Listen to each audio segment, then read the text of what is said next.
Pledge allegiance to the flag of the United States of America, to the republic for which it stands, one nation, under God, indivisible, with liberty and justice.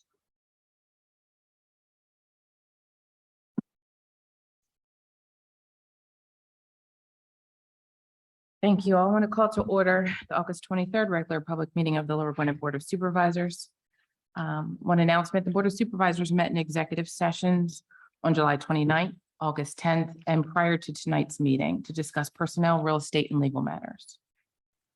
First up, we have some exciting things. We have a certificate of recognition for our Park and Rec Director, Sandy Fight, and for our Park and Rec Superintendent, Mitch Culp. Let's start with Mitch.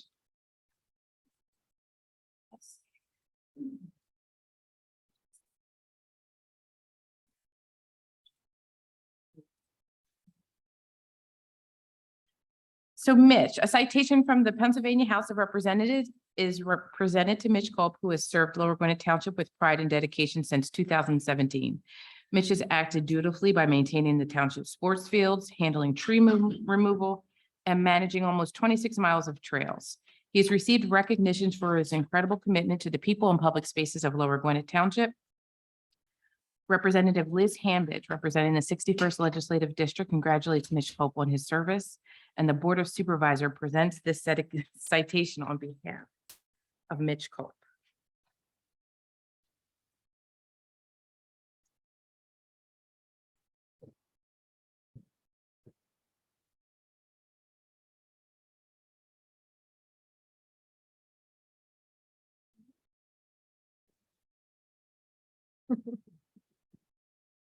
I'm squarely behind his big brown back.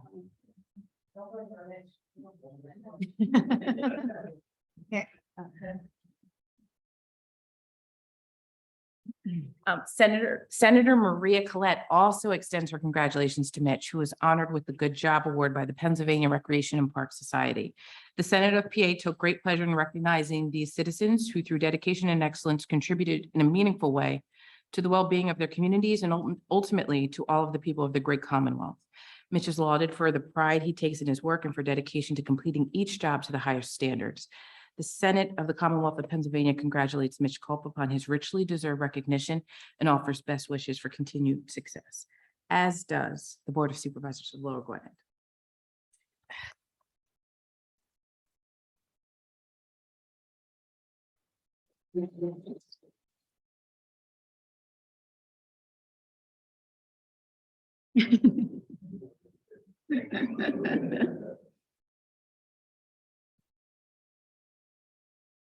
Beach. Thank you everybody for this. I had this.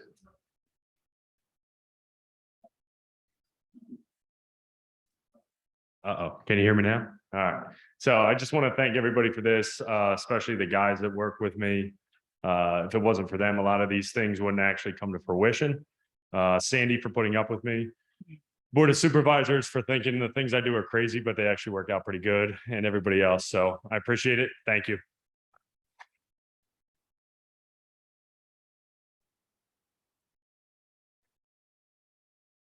Next up, we have Sandy Fight Hicks.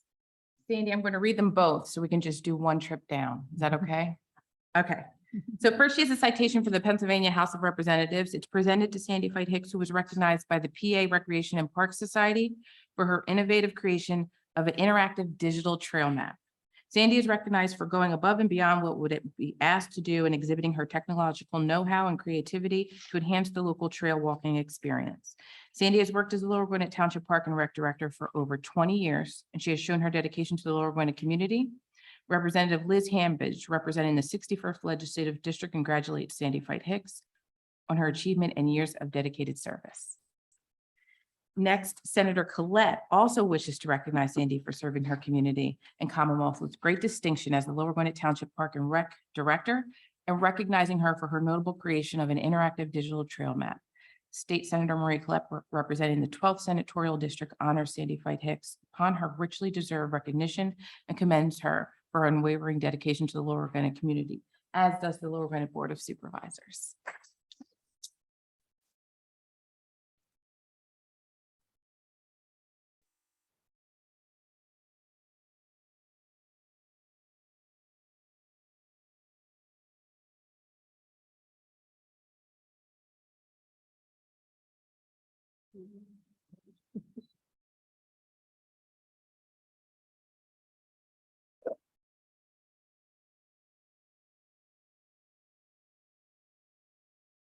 I would like to thank everybody, the Board of Supervisors, Park and Recreation Board, the Fall Fest Committee, obviously the administration, the staff, and everybody that helps me in completing all my tasks every day, and especially the Lower Gwinnett community. So thank you.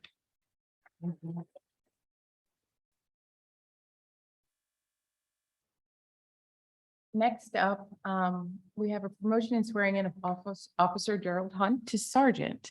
So Lieutenant Gargis, I think you're going to help us.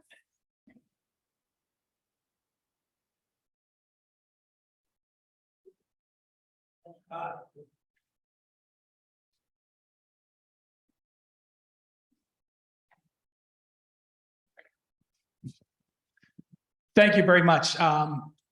My apologies first for the chief. He's been battling a virus for 4 days, so he couldn't be here. He did give me explicit instructions not to make a mistake. I see he's watching on Zoom, so no pressure. I'm going to do my best. Thank you to the board, first off, for your continued support of the police department and approving the promotion of Jerry Hunt, which is well-deserved. The promotion became a necessity when we started the community relation response unit and there was a hole in the patrol sergeant spot. Jerry took a test that we gave 10 months ago, and he finished in second place by 1/10 of 1 point. Sean Sweeney, who finished first, got promoted, and now it's Jerry's turn for coming so close, and finally it's his turn to make it. Jerry comes to us from the Philadelphia Police Department. He's been here for 15 years. Before that, he did 3 years in Philadelphia. Before that, he was a high school secondary teacher at Archbishop Ryan, which is probably his most dangerous assignment, but he's here now. And again, very well deserved. I'd like Jerry to come forward and his family.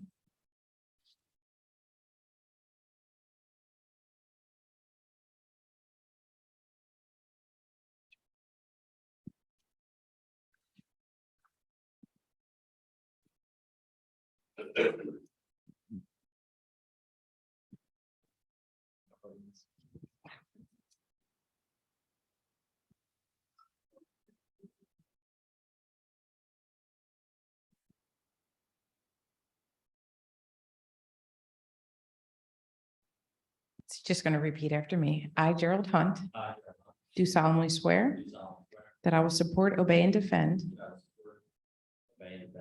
the Constitution of the United States, the Constitution of the Commonwealth of Pennsylvania, and the ordinance and regulations of Lower Gwinnett Township.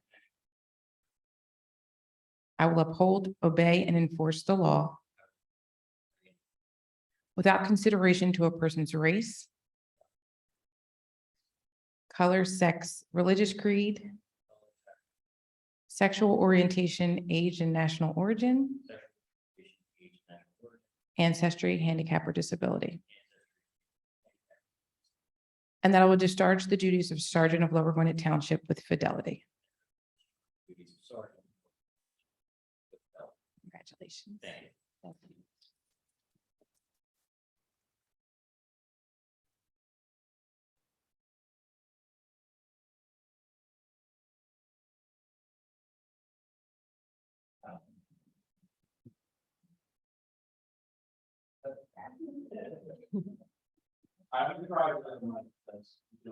Now that I'm Zoom, they do. I've been instructed that I need to make a couple comments, so thank you to the board for approving the promotion. Thank you to Chief Kenny and Lieutenant Corrigan for considering me for this, and to everybody that I work with. You guys are great. I couldn't do this without you.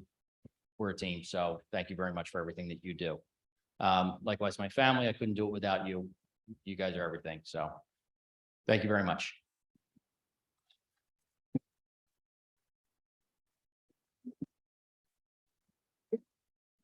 Congratulations, Sergeant Hunt.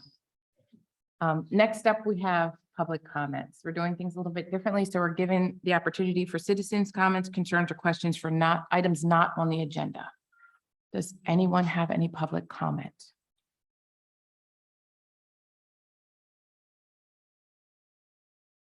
Seeing none. We can move on to our Gwinnett Mercy University, St. Charles Seminary land development project presentation. I think we have, here. They've been outside. oh, they've been outside the entire time. Oh, that was kind of them.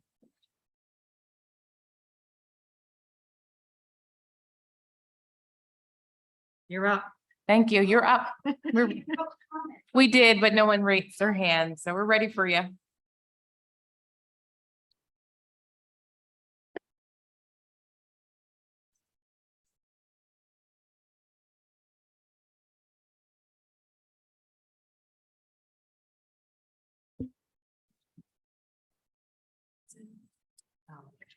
Thank you. Thank you.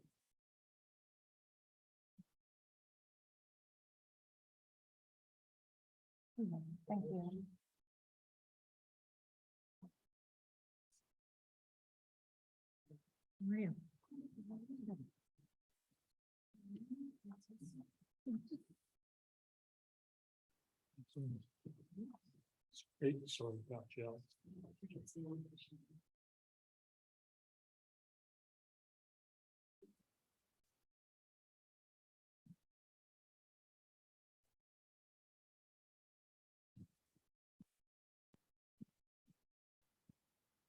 Okay, thank you. Good evening, Kristen Pianzio from Hamburg, Rubin, Mullen, Maxwell, and Lupin. I'm here. I represent Gwynedd Mercy University along with the St. Charles Seminary relative to their project on the university campus. I have a team with me, civil engineer, representatives from the seminary, as well as the university, should you have any questions. Well, we put together a presentation for you. We first introduced, I think, the supervisors to this project in January of 2021. We started with the staff meeting soon thereafter. We reached out to the neighbors within 500 feet of this 15 acres of the entire campus for a neighbor meeting. The campus is 160 acres in total. So we reached out to people in the vicinity of the back corner of the property for a neighbor meeting. We didn't have a great showing, but we did get great impact and input from your planning commission. We went to the planning commission on 2 occasions, December in 2021 and February of 2022. With their feedback, we changed our plans. I'll show you what we've done. And now we are here tonight. We do have a unanimous recommendation from your planning commission for preliminary / final approval. So Jamie, if you could go to the next slide, I can walk you through. So this is an aerial of the campus in total. Like I said, it's 160 acres. Summit-Town Pike is on the bottom of your screen, Evans along the side. As you can see in the back right-hand corner, that is the location where St. Charles Seminary plans to relocate. That's about 15 to 16 acres in size. As you probably all know, the seminary currently in Lower Merion in Wynwood, they are leaving, need to relocate. They tried to subdivide and fix up that property. That was a fail. They searched long and hard to find a new home, partnering with Gwynedd Mercy, luckily in this back corner of the campus. Next slide, please. So this is a zoomed in version of that same plan. This is the seminary area. You're looking at what we call Alexandria Hall. I'm showing on this big screen here, which is the existing dormitory that goes with the sale to St. Charles. That building today houses 200 students. Those students are doubled up in a room. We're going to single, so it's going from 200 students to 100 seminarians in that building, along with 6 priests who will reside there as well. Next slide, please. So this is a full build out. This is our site plan of the acreage that the seminary will purchase and develop. To give you some background, right now they have 100 seminarians down in Lower Merion. They are planning here for a maximum of 150. Understand that they have an undergraduate program and a graduate program.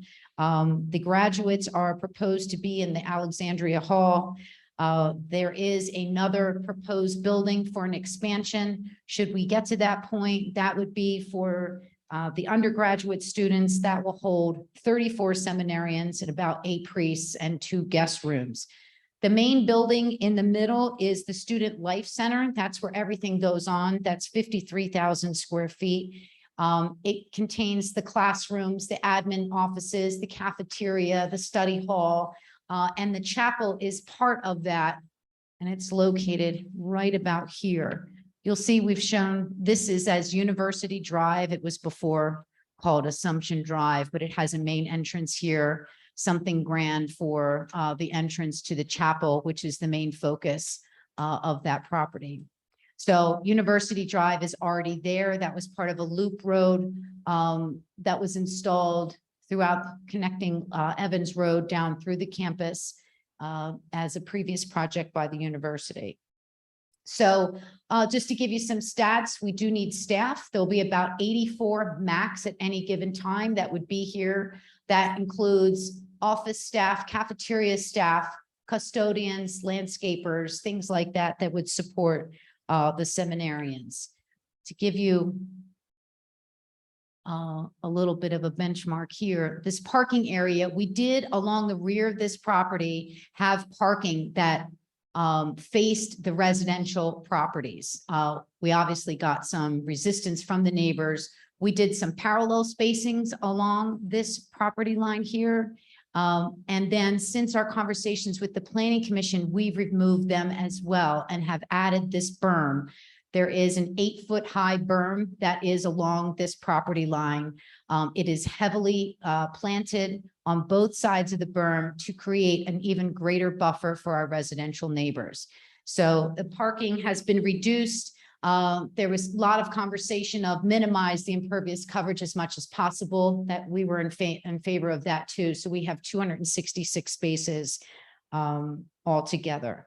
So we do have review letters from all of your consultants, Gilmore, of course, McMahon, the county, the fire marshal. We can satisfy all the review letters, but for the waivers, a copy of the waiver letter I've handed to you.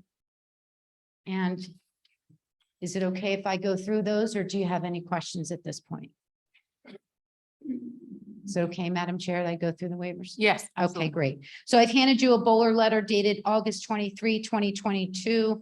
1 through 6 were discussed with the Planning Commission. Number 7 popped up since the revised plans were submitted. So we revised our plans 3 times. We are now at a new revision, further reviewed after the second Planning Commission meeting. So we've really whittled down any of the technical comments. So the first waiver is to have the board consider preliminary and final concurrently. That's a common waiver that we ask for from the township, and this application is no different than the others before it. The second waiver has to do with the requirement to do improvements along our property frontage. Technically, this is all one big campus. So we have frontage on Evans and Sumneytown. As you can see, the seminary's in the back corner. The Evans Road entrance, if you remember some time ago, there is a PennDOT project to redo the Evans Road entrance. That's actually going to be under construction this fall, September or October, right, Steve? Yeah, so that entrance is going to be improved. So this waiver is for your typical widening curb sidewalks along those road frontages of Evans and Sumneytown. Third waiver has to do with bumpers, curbs, or stops. This is for the parking that's up against the future gym. We are showing in hashtag here an area for a future gym, and this is when and if the funds become available. That is an area for recreation for the seminarians, but there may be a time when they have the funds necessary to build that gym. So we do have a sidewalk along that parking that creates that safety buffer that's required normally by this section of the code. So we think we meet the intent of it. I'm going to skip number 4 for a second and go to number 5. 5 has to do with the requirement to have 10-foot wide landscape islands in the parking lot. We do have the islands. We're just not doing the curb. We want the stormwater to flow, and the engineers are satisfied that that can be accomplished without having the curb that gets beat up by snow plows and is a trip hazard in some instances. Next is a waiver. This one goes along with the Town and Evans Road waiver for improvements having to do with street lights along those frontages. We don't want to add any lights along the perimeter of the property. The last one has to do with the size of an orifice. What we're proposing is in line with the DEP guidelines. Your codes haven't caught up yet to the new regulations from DEP, so that's the reason for that waiver. So let's go back to the trees, because we all know trees are a big topic in Lower Gwinnett. Can we go to the next picture? So, you know what, go back one, Jamie, 1 second. As you can see, we have planted as much as possible around this property. I think you've all been on this campus. You know how heavily wooded it is. It is heavily landscaped, but we have put plantings everywhere around this property that we could, including, the basins and then the additional plantings for the berm. But we still fall short with the tree removal that goes on because of the construction. So we are removing the equivalent of 950 trees. We are planting 150 on our portion, our 15 acres.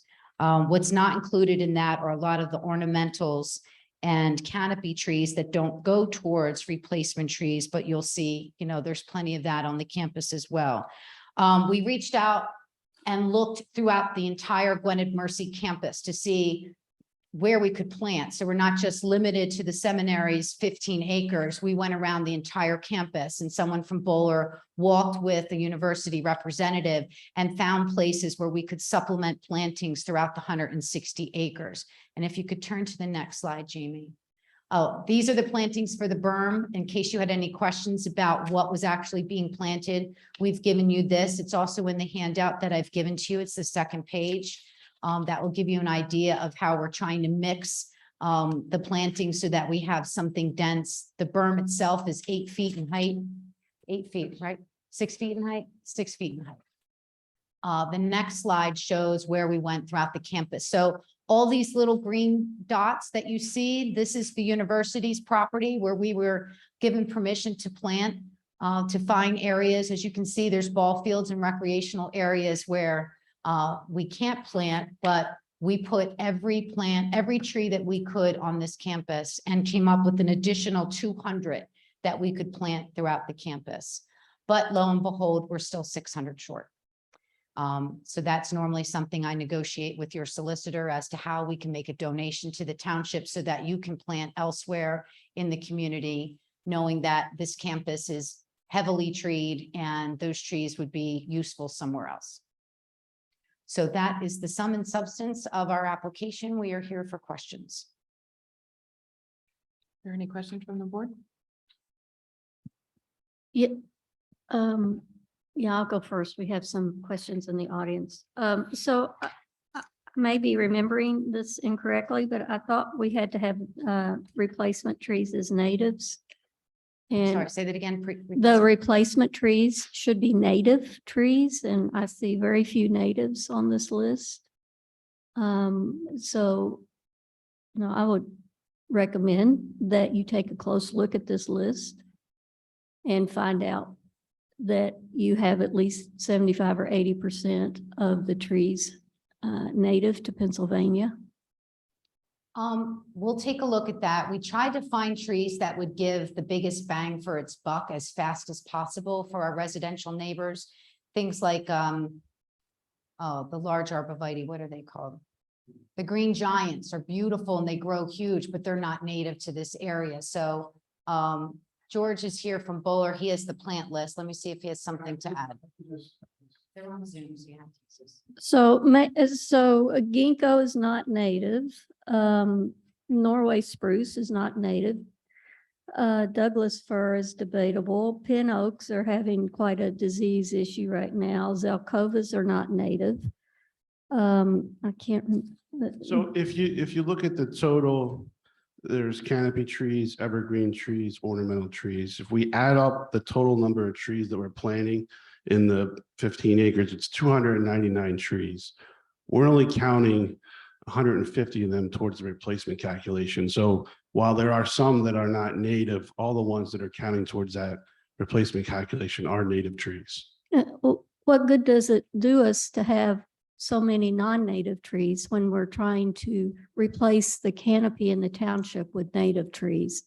So I personally don't care that you're, planting these extra trees, then you're not counting them against the number of trees that are required. But I can't stand beside this many trees not being native and being replaced.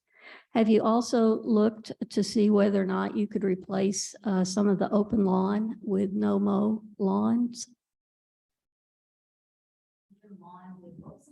No-mow lawns to reduce the amount of waste and exhaustion fumes from mowing grass between all these trees.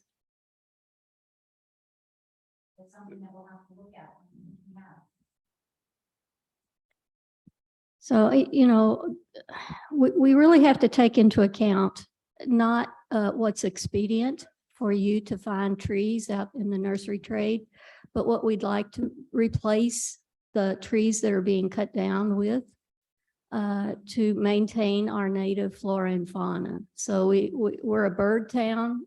Not only that, we're a tree town, tree city. And I'm very much opposed to planting large numbers of non-native trees. Even if they're extra, right, Tessie? That's what you're saying? I'm saying exactly that. Okay. Are there any additional comments from the board? Are there any comments from the public? You want to come up, sir? Just we need your name and you give us your address. My name's Steve Ricky. My parents built a house, Meeting House Road in 1962. We've lived there ever since. We're probably the longest residents that are affected by this.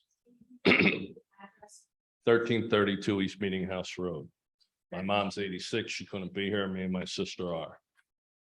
I wanted to get access to this map before tonight and I couldn't. I got a poor version, but according to this version, that parking lot is directly behind actually the gym is directly behind my parents' house. On this map, it doesn't appear that way. So I would like an accurate map, first off. Second, my main question was, it's at the beginning of this, it said relocation. I thought this seminary was supposed to go on more products property, which is Siemens, was bought and sold several times. Why was it called relocation? The seminary is relocating here from Lower Mountain. Okay, didn't Gwen buy that property, the Siemens property, and then turn around and sold it for a profit? What happened there? Like, I thought that was for the seminar. Has Or nothing, was that a bait and switch type thing? no, it has nothing to do with its application. The seminary never planned on being on it. Okay, but Gwen did buy that property and then resold it for a profit pretty quickly, right? They did buy the property and sell it for profit, yes. Okay, I thought that had something to do with this, no? Okay, so, all right. Next, how many stories is that seminar?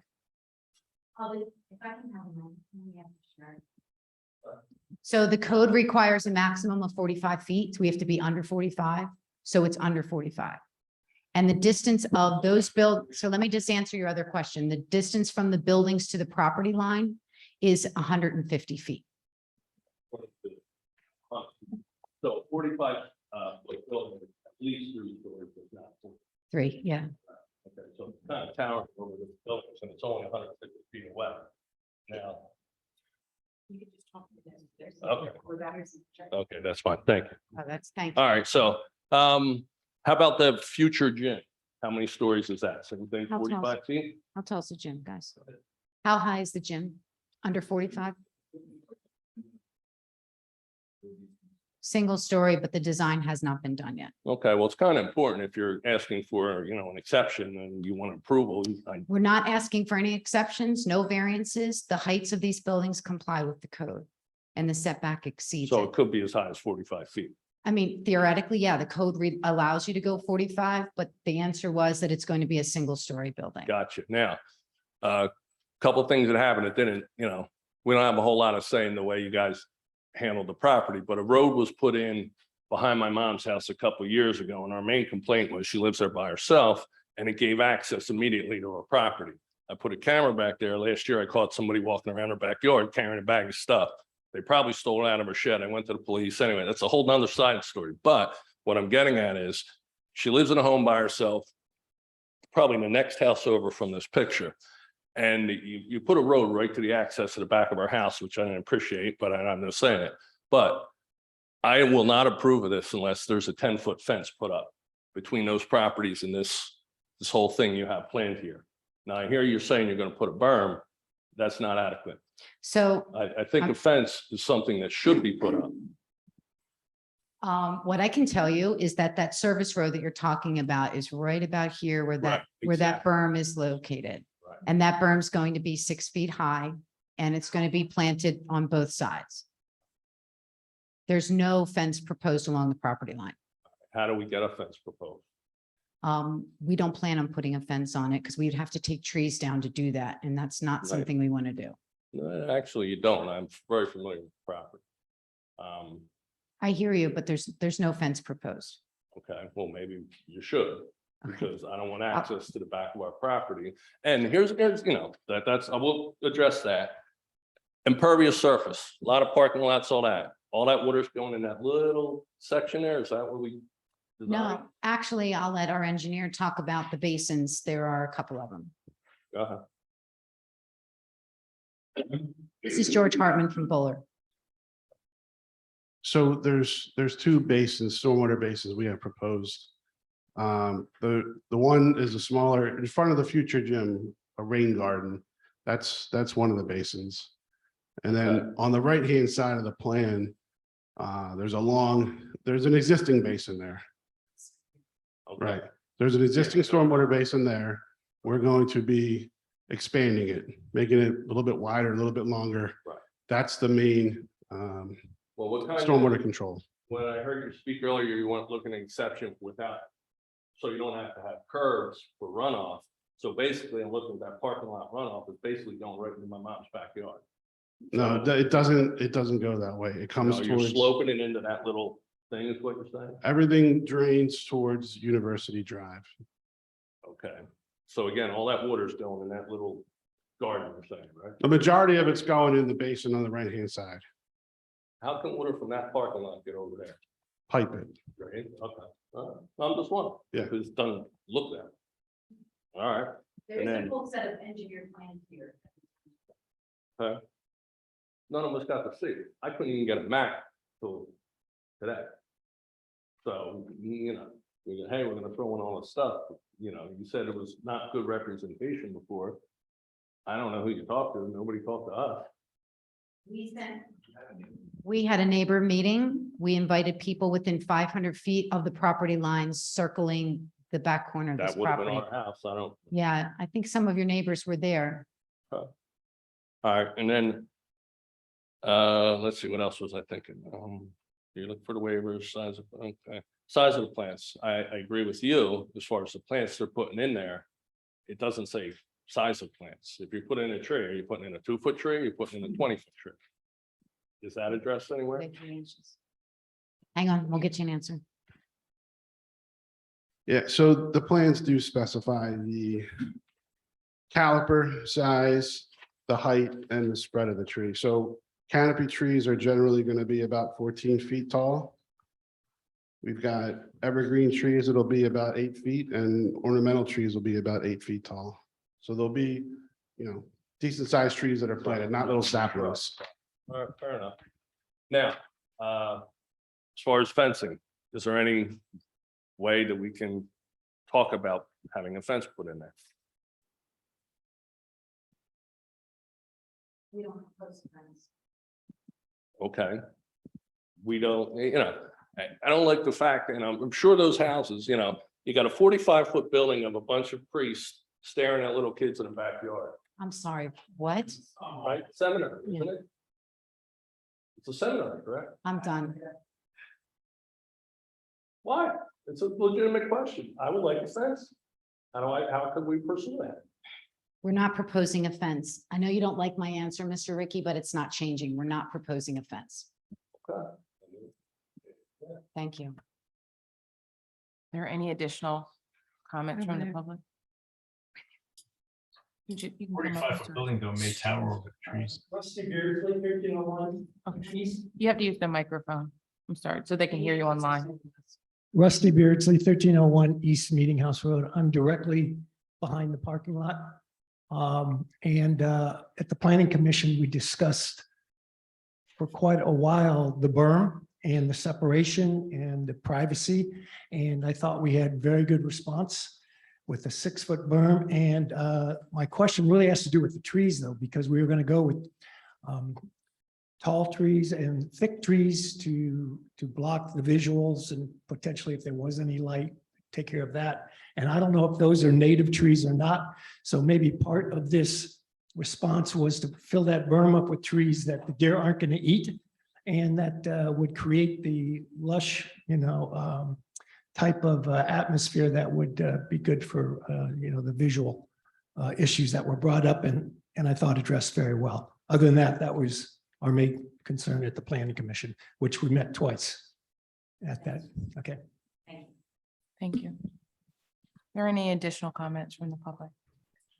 Yes, this is Susan Brereton at 1318 East Meeting House Hold on Road. 1 second, Susan. We can't hear you too well. Are you able to?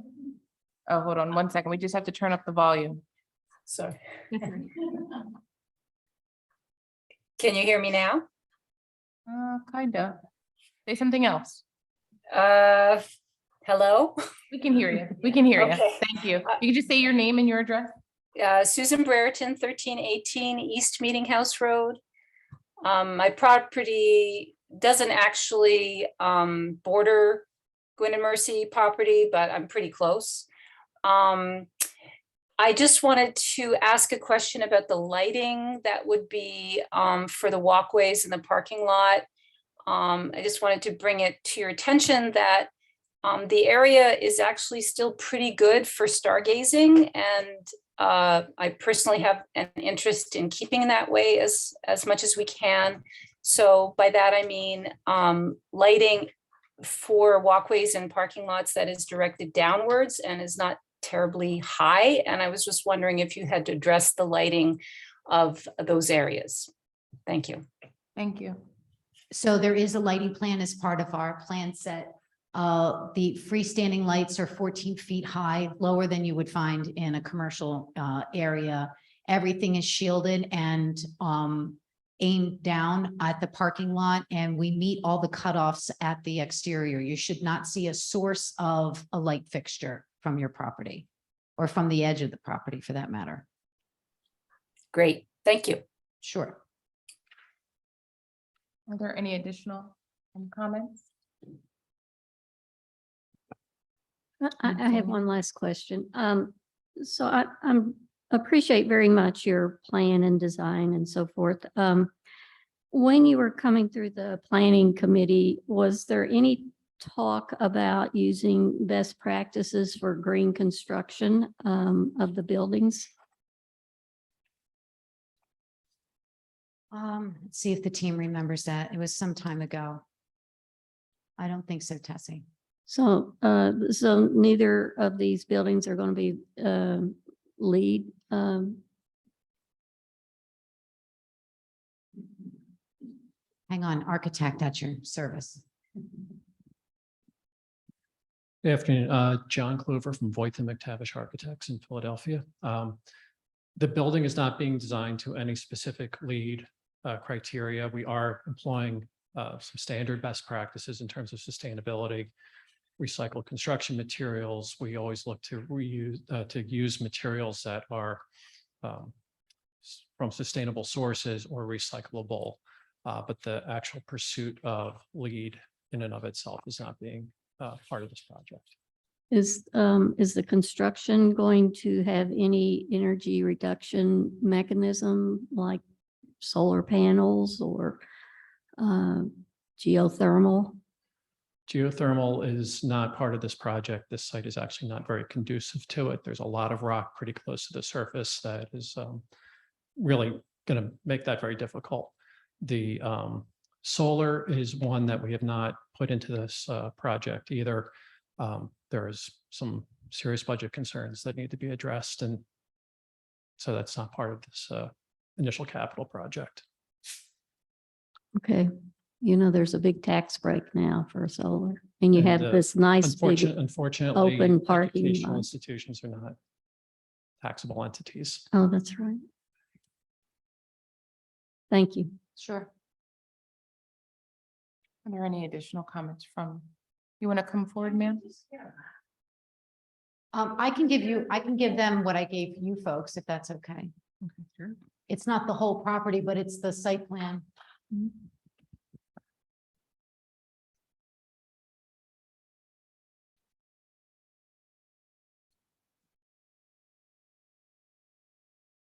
Any additional comments? Seeing none, thank you so much. Okay, great. We'll work with Neil as usual on the resolution and see you at your next meeting. Thank you very much. Thank you. Up next, we have resolution 2022, the amended plan approval of the Joel subdivision.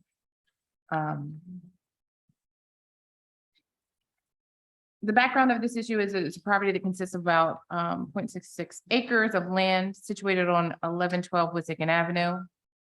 The supervisors approved a resolution 2019-11 on May 14th, 2019, and the property had been subdivided into 2 lots. One containing the existing dwelling and 2 containing the existing garage. However, the proper approval, the plan, and the financial security agreement all had conflicting language as to when the existing garage was to be demolished. The purpose of this amended application is to clarify the applicant's obligation. So that plan has been included in our manager's report. The resolution is before us. Are there any questions from the board? Seeing none, are there any questions from the public? None online? So what we have before us is to accept the amended preliminary and final subdivision approval for the Joel subdivision. Is there a motion? So moved. Is there a second? Second. Second. All those in favor? Aye. Aye. Opposed? The motion carries. Thank you so much. Next up, we have an update to the zoning hearing board application for 734 Meadow Creek Circle. This has been before us previously. Neil, do you kind of want to give any more additional information related to it? It's listed. Oh, you want to give any? Sure. This is a property located at the corner of Dager Road and Meadow Creek Circle. The owners of the property had desire to build a pool house. That pool house would exceed the height restriction for accessory structures. The height restriction is 14 feet. The proposed structure would be 22 feet, which would require a special exception from the zoning hearing board. The issue with the prior plan was that the applicants were proposing 2 curb cuts, the existing curb cut on Meadow Creek Circle and an additional proposed curb cut on Dager Road. Based on discussions at a prior meeting, it seemed like that issue was of concern to the board. The applicant has since revised their plan and eliminated that proposed curb cut on Dager Road. So they would go with the existing curb cut on Meadow Creek Circle. So the only question concern before us and why they're going to the zoning hearing board for relief is that the structure that they wish to construct exceeds our ordinance Correct. by 7 feet. So we need to make a determination if we want to send Neil to oppose or if there's any issue. Understanding that they're not having the 2 access points, one on Dagger and one on Meadow Creek any longer. So they actually filed that with the township, Neil, because I know one of the memos said we were waiting for them to actually file the revised plan. Yes. They did so, okay. My recollection is that's the only reason why we were objecting, that we didn't take issue with the height, the seeking relief from the height restriction. So I don't think it's necessary to send Neil to object or oppose the application since the curb cut issue has been resolved. Have the neighbors been notified of the height of the new building? Through notice for the zoning hearing board Okay, meeting, yeah. that seems like it. If that was a motion, I'll second Oh, it. sure. She didn't make a motion, but I was just waiting. I will make a motion to that effect. Is there a And I'll second? All those in favor? Hi. Aye. Opposed? Motion carries. So the motion is to not send Neil, just to clarify. Right. Just so that we're. I move that Neil does not go. Okay, there we go. Great. Invite him off. So next up, we have consideration of ordinance 533 Roberts Road parking restriction. At our last meeting in July, we advertised a parking restriction on Roberts Road. It's now before us if we want to move forward with that signage. What we are doing is amending part 4 of the Lower Gwinnett Township Code entitled the Traffic Code to prohibit parking on both sides of Roberts Road between Bethlehem Pike and Vista Road. Are there any questions from the board? Since we've advertised it, have we? Because the issue's been, has the issue been sort of resolved, the parking issue, right? The restrictions on in the Fairlands? It have appears been- I haven't seen any Okay. parking concerns regarding anyone parking on Roberts Road. I'm just wondering, have we heard from the residents that they still want this? So here, this is the question that I had for Neil. If we go forward, because it seems like most of the people who came to our last meeting were in support of the fact that they did not want parking on Roberts Road between Bethlehem Pike and Vista. However, passing the ordinance to identify this as a no parking zone does not require us to immediately put up the traffic signage, and without the traffic signage, they can't be ticketed. Is that accurate? That's correct. Oh. So if we pass this and then decide that because the issue has seemingly been resolved, we don't have to actually post the signs and give it time to ensure that the good fortune that we've experienced since talking to the owners continues. If and when it didn't, if the problem came back again, then we could move forward with putting signs, and we would not need to advertise and or vote again. Is that accurate? Yes. Okay.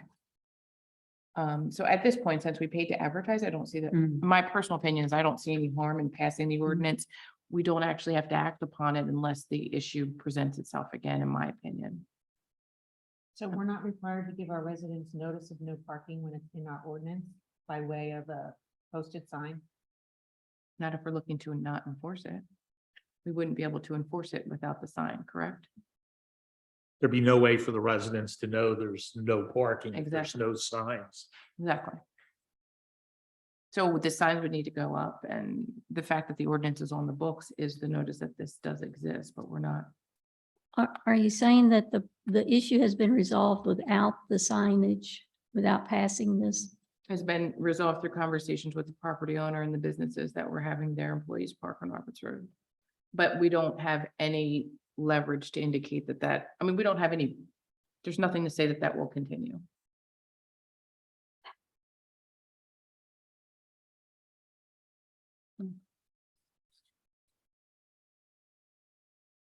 I don't know. I think we should. If the residents are under the impression that we're going to put up signs, I think we should put up signs unless there's another discussion with the residents. And there's nothing prohibiting us from doing that. Okay, well, you're saying, my impression from what you're saying is let's pass the ordinance, but not put any signs up unless there's a problem down the road. Well, I was really just suggesting that I'm for passing the ordinance.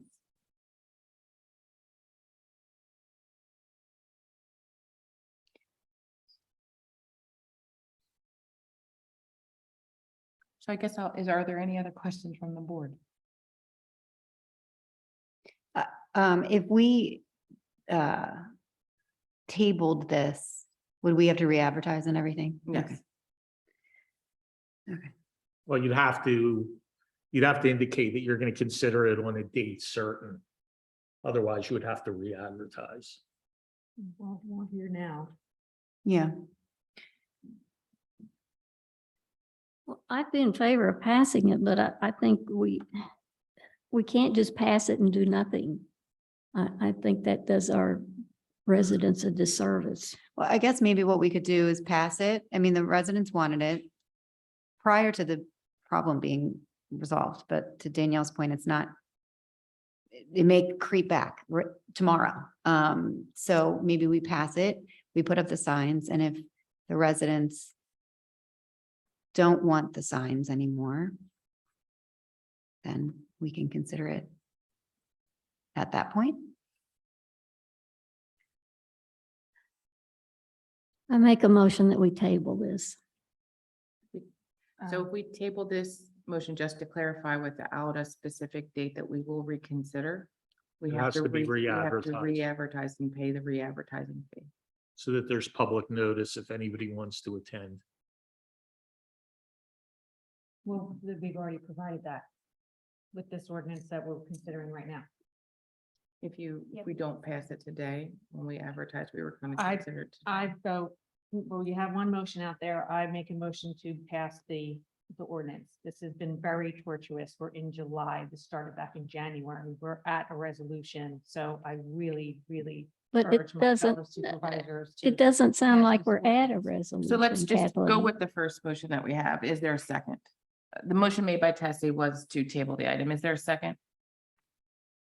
Seeing none, that the motion fails. Kathleen has a motion and your motion is to Pass the ordinance. pass the ordinance. Is there a second? I'll second that. All those in favor? Hi. Opposed? Oh, I did not ask for public comment. Thank you. Is there any public comment? Is there anyone online? No? Seeing none, thank you.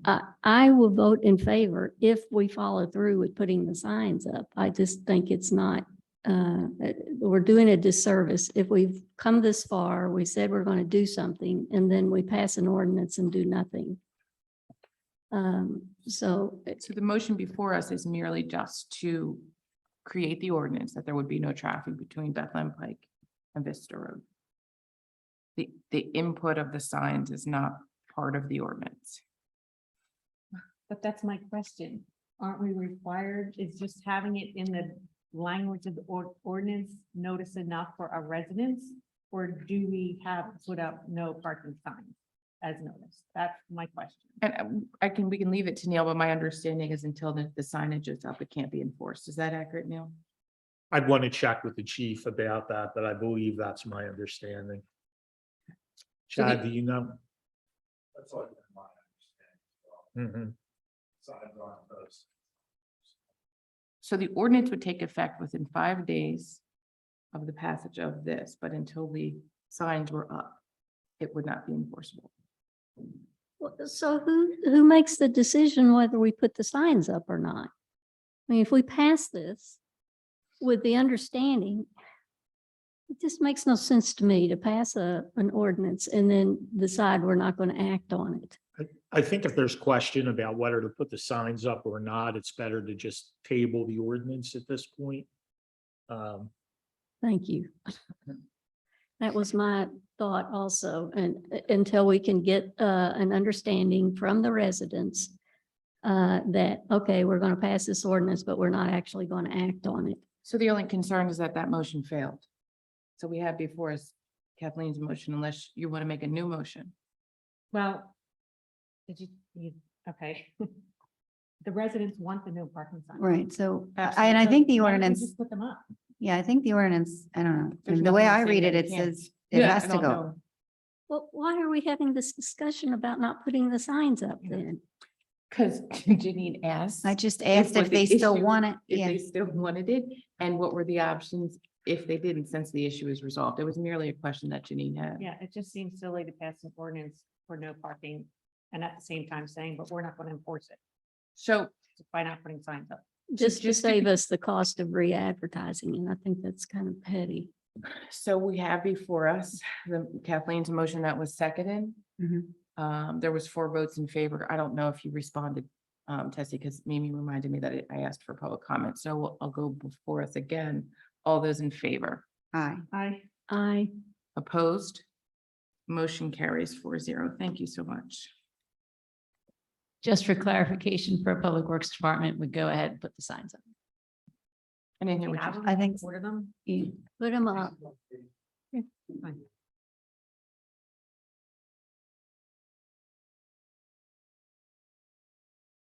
Thank you.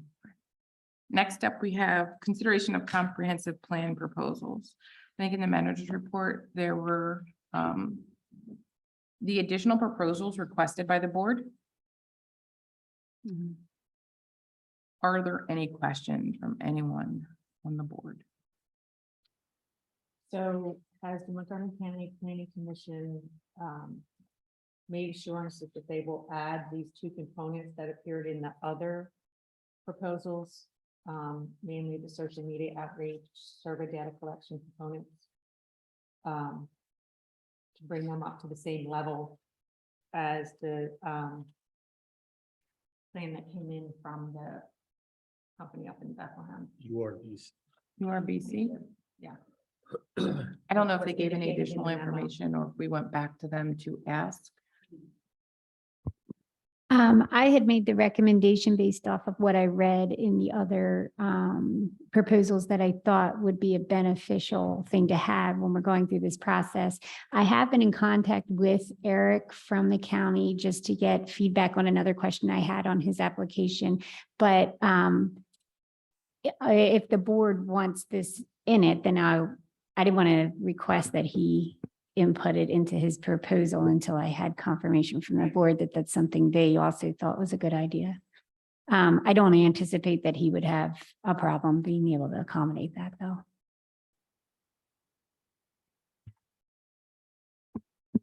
Thank you, Jamie. Are there any additional comments for the board or questions? Are there any questions or comments from the public? Seeing none, we have 3 proposals in front of us. I'm going to make a motion that we move forward with the Montgomery County Planning Commission proposal at $38,934. That's 50% subsidy from the total contract cost of $77,868. Is there a second? If I could amend your motion pending MCPC's compliance to add those additional components. Jamie identified. You're making the motion I'm just to amending amending it. it? Okay. Pending and that Montgomery County Planning Commission agrees to add those additional components at the recommendation of staff. Okay. Is there a second? Second. And authorizing me to sign it if they'll do that. Sure. And authorizing Mimi to sign it if they will do that. All those in favor? Aye. Aye. Opposed? Motion carries 4-0. Thank you. Next up is authorization to advertise the revised bid for Dagger Road improvements. We did previously receive a grant in the spring, the MACO 2040 grant to actually complete the pedestrian cross on Dagger Road. Our initial bids came back high.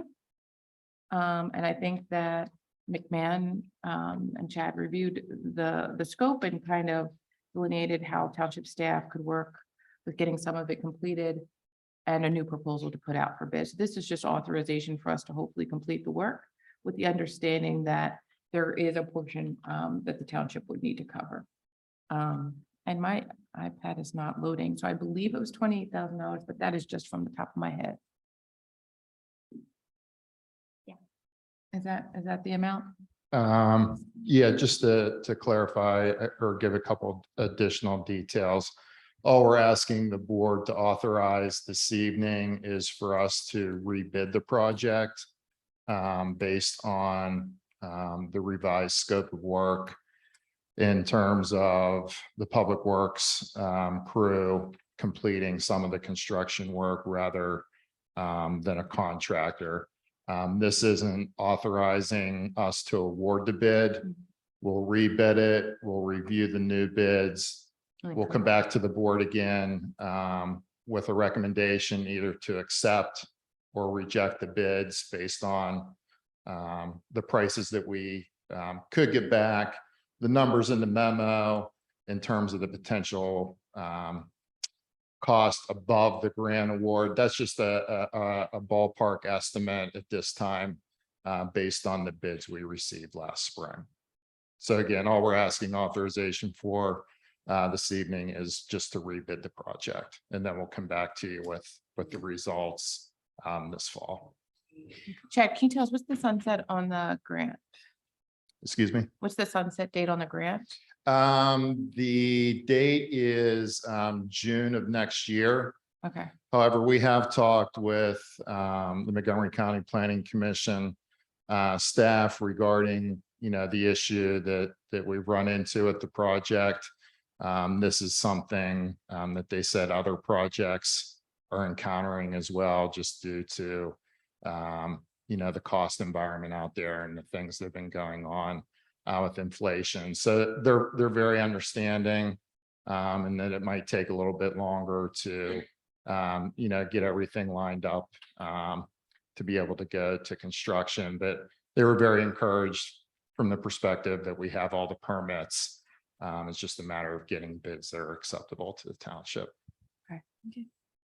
Are there any questions from the board? Seeing none, are there any questions from the public? Make a motion to authorize McMahon to re-advertise the bids for the Dagger Road improvements. Is there a second? Second. All those in favor? Aye. Opposed? Motion carries 4-0. Thank you, guys. Thank you. Next up is ratification of the submission of the RACP grant application for Public Works Building. As we all know, the RACP application opened, I believe it was July 25th, closed on August 19th. So this is the ratification of the submission of our proposed application for a Public Works Building. I think all of the information related to the application that was submitted on our behalf by Econ is in the manager's report. And the total amount was for $5 million for a new public works building. Are there any questions from the board? Seeing none, are there any questions from the public? So this motion is to ratify the submission of the RACP grant application for the public works building and to authorize Mimi Gleason and Jamie Warman to execute all documents necessary for the grant submission. I'm making that motion. Is there a second? Second. All those in favor? Aye. Opposed? Motion carries. Thank you. Next up is the authorization for advertisement of the stormwater management ordinance. Jamie, can you pull it up only because my it's going in and out. So the township has a permit with PA Department of Environmental Protections to discharge stormwater from the municipal separate stormwater sewer system, which is the MS4. The EP is requiring us to adopt a stormwater management ordinance that is consistent with their 2022 model. The MS4 is to adopt a stormwater management ordinance. Oh, no. Gilmore reviewed the model against the township's current ordinance and recommended changes, and they were highlighted in blue, and they were included in the manager's report. Other sections or additions that they've suggested where the plan will be placed in to meet their requirements, and the recommended edits were attached. Are there any questions to those edits or the update? No, thank you for doing You're welcome. that. We didn't really have a choice. Are there any Keep us questions? compliant. Are there any questions from the public? Seeing none, make a motion to accept to authorize us to advertise the stormwater management ordinance, because we have to advertise this before we can accept the ordinance or pass the ordinance. Is there a second? Second. All those in favor? Aye. Opposed? Motion carries 4-0. Thank you. Next up is the approval of the alcohol waiver for Fall Fest of September 17th, 2022. So we're having a Fall Fest on September 17th, 2022. And this is to where the requirements of Part 6, Section 612.01 of the Township Code to permit the sale and consumption of alcohol for the Lower Gwinnett Fall Fest to be held on September 17th from 11 a.m. to 5 p.m. The section was included in the manager's report. Are there any questions from the board? None. Are there any questions from the public? So I make a motion to waive the prohibition for September 17th from 11 a.m. to 5 p.m. 2022. Second. All those in favor? Aye. Opposed? Motion carries. Thank you. Next up is the authorization to advertise the bid for paving parking lot at Penn Ambler Park. Gilmore Associates is requesting authorization to bid out the paving. All that information and those improvement projects are included in the manager's report. Are there any questions from the board? Seeing none, are there any questions from the public? So I'm putting forth a motion to authorize Gilmore to advertise the bid for the paving parking lot of Penn Ambler Road. Is there a second? Not Penn Ambler Road, Penn Ambler Park. Is there a second? Second. All those in favor? Aye. Aye. Opposed? Motion carries 4-0. Thank you. Next up, we have the approval of severance agreement. That was included in our manager's report. Are there any questions from the board? Seeing none, I put forward a motion to accept the severance agreement. Second. All those in favor? Aye. Opposed? Motion carries. Thank you. Next up is the approval of proposal for pre-employment background investigation related to our search for township manager. The Minor Institute provided information related to the requirements for the pre-employment background investigation and the cost of $3,095 and the time frame through which they would do that. Are there any questions from the board? Just that it's not the Minor Institute, it's Intercounty Investigations on Solutions recommended by the Minor. Recommended by the minor. Thank you. Are there any questions from the public? Seeing none, put forward a motion to accept pre-employment proposal from Intercounty Investigations. I can't see it. Intercounty Investigations and Solutions. Is there a second? Second. All those in favor? Aye. Opposed, motion carries 4-0. Thank you. Next up, we have a receipt of the invoice history for July 2022. Are there any questions from the board? No. Seeing none, put forward a motion to accept the receipt of invoice history for July 2022. Is there a second? Second. All those in favor? Aye. Motion carries 4-0. Thank you. Next up, we have the financial year-to-date and the balance sheet. I'll turn this over to Chuck. Sure. Oh, just 1 second, Chuck. I think you have to get the microphone so they can hear you on Zoom. Thank you, Jim. Thank you. In your packet were the financials for April, May, and June. That gets us halfway through the year. Just a little bit of information for you to summarize. The excess of revenue over expenses for the 6 months in 2022 were $251,077 compared to $259,190 in the for the same period in the prior year. So it's very close. Overall revenues were up $1,183,440 over the prior year. And all the tax categories, except for the mercantile tax, exceeded the prior year collections. So that's very good news. Overall expenditures year over year increased by $1,191,553, but approximately $1 million of that are we have a higher level of transfers to the various capital funds this year than we had last year. And those transfers were made in June, as is our practice. Once all the real estate taxes are in, we make all the interfund transfers. So we get the budget to actually cleaned up in time for our budget season, which is upon us. That's all I had. We're in great shape. The financial reporting schedule is for your first meeting in September, we'll have the July statements, and for the second meeting, September, August, and that puts us back on track to having the financial statements for the previous month at the second meeting of the following month. So that's the plan going forward, and we're on track to meet that and to stay on track. So, just to clarify, and maybe I couldn't hear you, the date that we will get the July financials? Excuse me, at your next meeting, the The first meeting in September, the second meeting in September would be August, and that puts us back on track to having statements for the previous month by the second meeting of the following month. Okay. So I just was aware that this one didn't make it into the manager's report. It came in. Yeah, as a bit late. that's my fault. I didn't get it in time for the cutoff. Okay.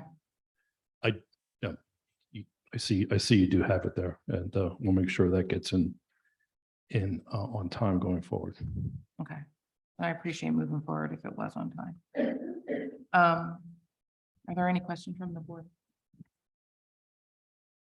No. I just have one question as far as police, as far as the budgeted amount versus what we actually spent. The reflection of of what we budgeted for as far as hiring new officers.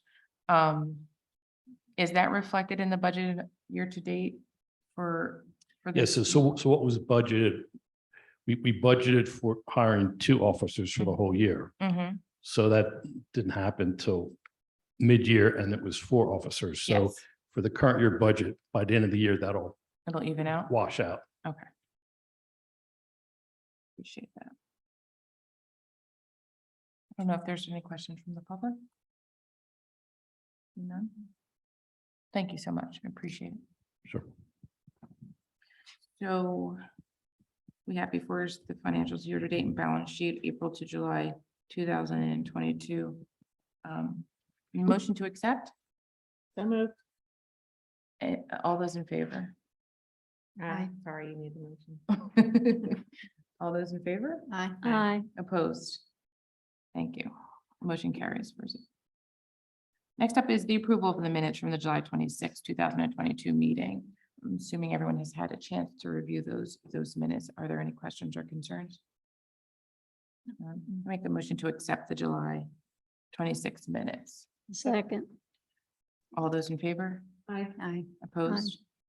Motion carries.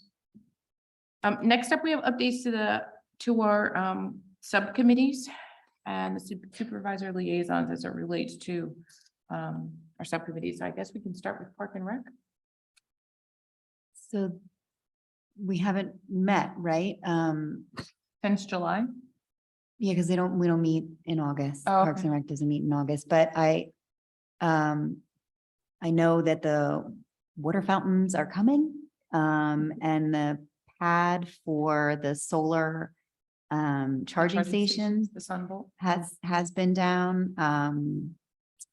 And there's been improvements made to Oxford Park where there's been a knee wall kind of built around that dance floor, if you will. Yeah.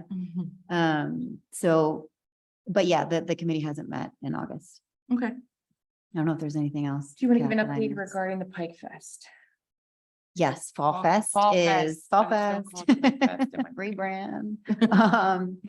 Yes, it's September 17th. Mark your calendars. We have, I think, 10 different food vendors, lots of diverse, vendors who are going to be selling different goods. Thank you to all of our sponsors. Been able to have amusements put together. We'll have some live music. We'll have the Paint the Bus for the kids. We'll have some live performances by a dance studio. And it will be kicked off with a 5K. If there's any runners. So When's the we're very registration for excited. the 5K? And I'm sorry, I'm putting you on the spot. The registration for the 5K is already open. You can register online. There's a link on the website or by email. You can fill out the form and then email it over or drop it off to Hillary at Born to Run. She's coordinating it. Okay. Are there any questions from the board? Not on the Pike Fest, but on the Park and Rec. So what is the status of, you said the pad for one of the solar, what are they called? Charging station. Yeah, there you go. Charging station. Did we end up getting a picnic table too? We got two, they donated two to us. One, I think, is Oxford. That's the one that needed the, is that right, Fred? That the picnic table one needed a pad to make it more accessible. So my understanding is that's down, so the charging stations will be in. That was the, the required step before we could get them Right. installed. So one is going to Ingersoll and one is going to Oxford Park. Yeah. The picnic tables at Ingersoll. Mm-hmm. Mhm. So those will be available for the public in a month or so?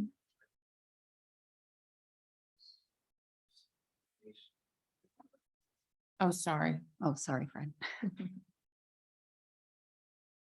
But there was some coordination needed with the provider, the manufacturer of the table. So everything's ready to go as soon as he can deliver them. Mhm. They can be installed and ready to use. Pretty much they're self-sufficient, so Yeah, they'll be ready to use once they're installed. very good. Thank you. Thank you. Any additional questions for Park and Rec or Fall Fest? No. EAC? I know that we are having a joint EAC and Board of Supervisor meeting on September 29th. Is there any update on the EAC committee? Staff is meeting with a couple of the EAC members and Fred and Mike Gargan tomorrow just to go over the logistics of the tree giveaway. And to just kind of iron out like the circulation through the parking lot and everything for that event. So that's going out tomorrow. They're going to have all their information along with their pre-registration stuff ready to go on September 1st. The electronic version of the printed newsletter went out today. So we've already gotten people that came to sign up for the tree giveaway, but we put something up that says September 1st. So they were okay that it's not quite ready, but that we were just holding off until people got the paper version of the newsletter. Very good. That's great. That's awesome. And we're also going to go over the storm stenciling event as well tomorrow. So. Okay. Thank you. That joint meeting with the Board of Supervisors and EAC, that's a public meeting that Correct. we advertised. Correct. Are we gonna have any kind of agenda or materials, or is it just kind of like an open forum? They emailed and asked questions that they wanted to pose to us. I thought they emailed everyone individually based upon the way that I received it. Has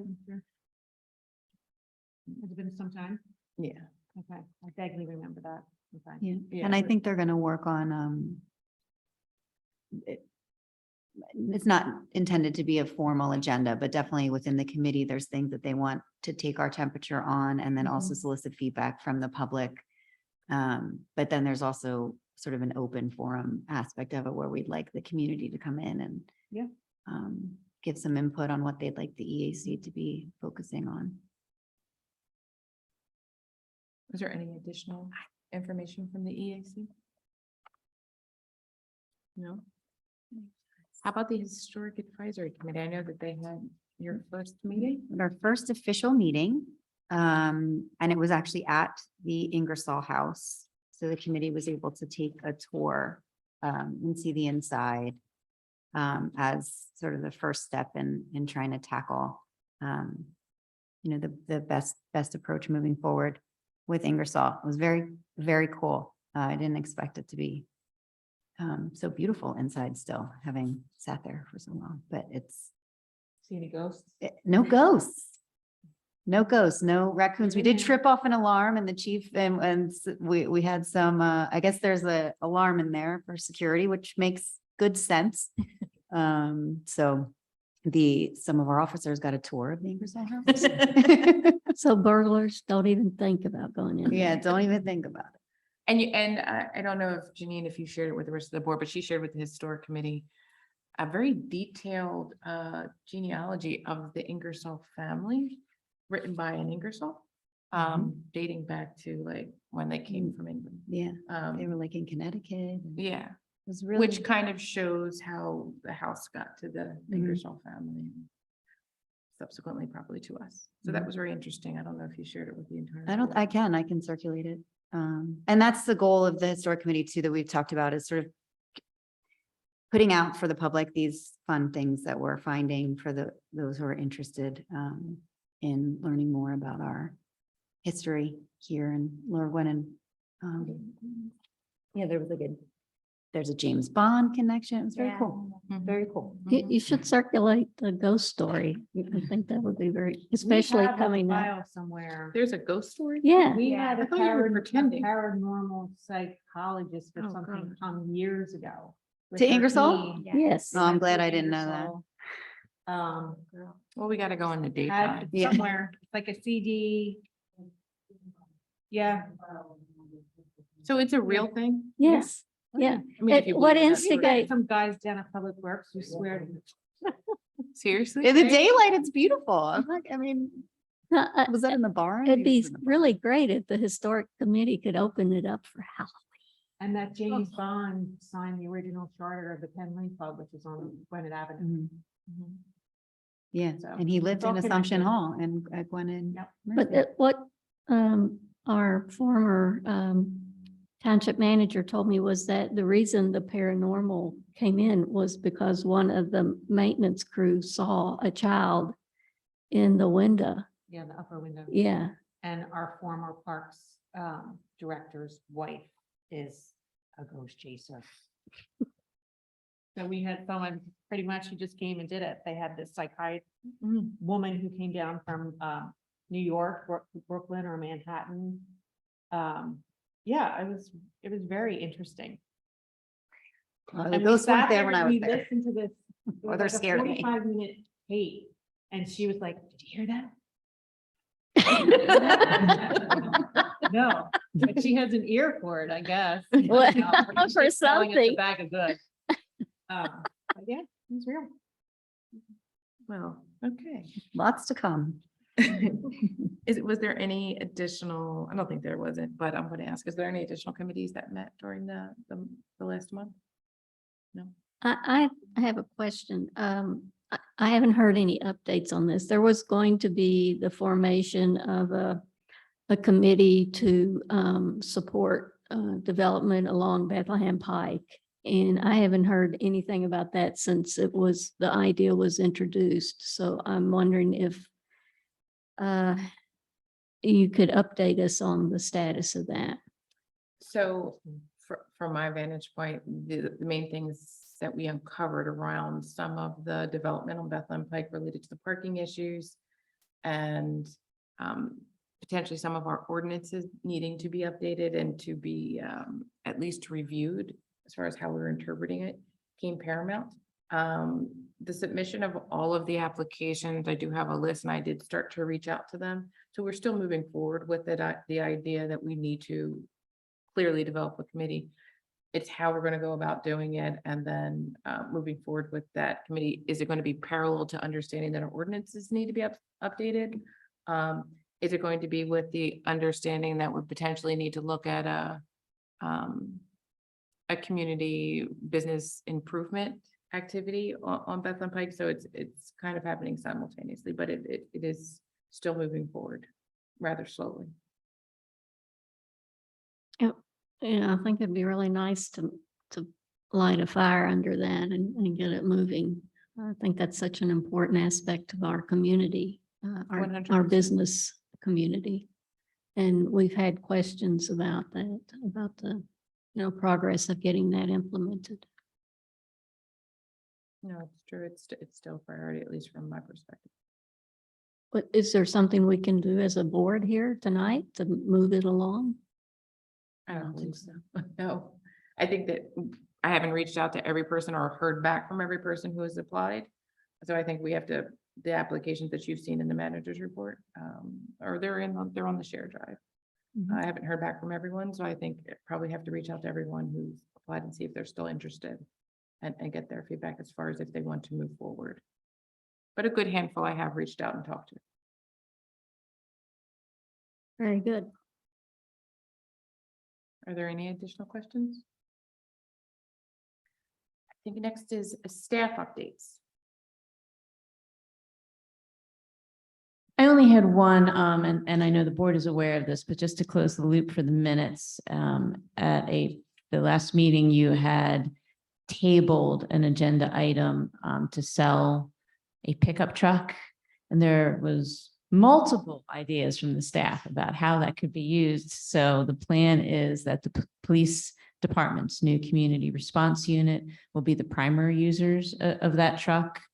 The chief has found a sponsor who would pay to wrap the truck, so it'll be obvious it's part of the community response unit, but it would also be used to help Sandy as she's setting up for events when, other times for Public Works when a pickup would be handy. So keep the truck. Yay. Thank you. They live a long life. Yes. Is there are there any additional updates from staff, or is that's it? Thank you so much. Supervisor comments, Tessie? I have no further comments. Okay, Kathleen? I just wanted to thank a couple of our volunteers. Well, one volunteer, one employee. Mary Ann Noon served on our community ambulance association of Ambler for a number of years. She handed in her resignation, so thank you, Mary Ann. And I also want to give a big shout out to Rich Miles, who is retiring from our Public Works Department after 25 years. He is a very valuable employee. I like to call him our honeydew Public Works guy, because he does all the honeydew projects in all of our buildings and whatnot. And he's just a wonderful person. He's going to be missed. So thanks, Rich, for all that you've done for Lower Gwinnett Township. Thank you. Janine?